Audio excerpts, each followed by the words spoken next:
حدیث قدسی است.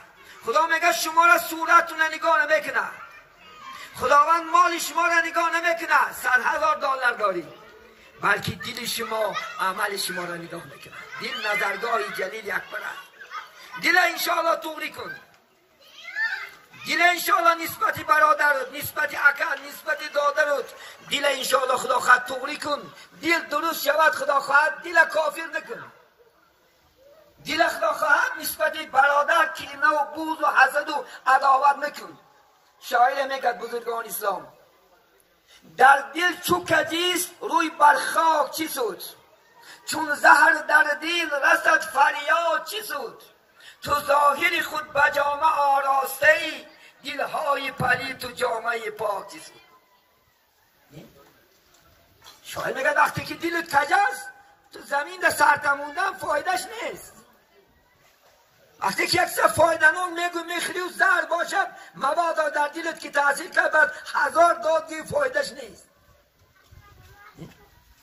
تو ظاهری خود به جامعه آراسته ای، ظاهری خود جامعه ها که چیزای زیبا که آراسته کنی و دلها که پلید باشد جامعه پاک که سود فایدهش نیست.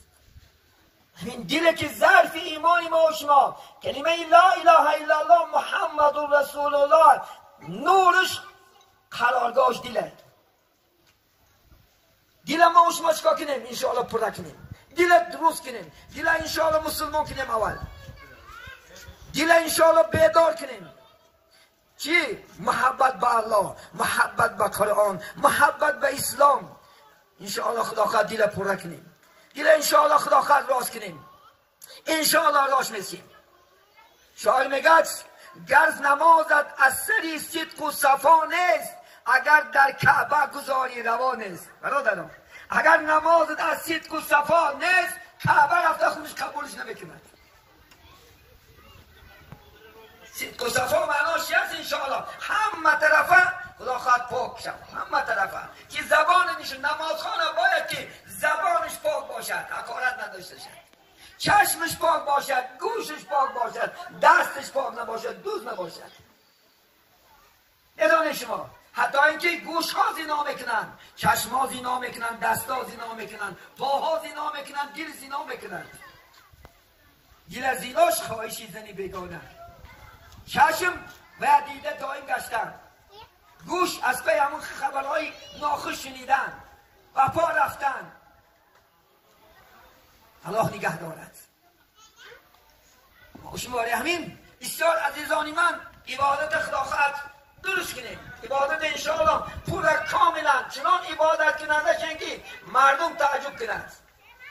پیغمبر بزرگوار محمد صلی الله علیه وسلم بینید از کودکی شال کودک به مرگ یک بود، نامش در اهل مکه چی بود؟ محمد الامین.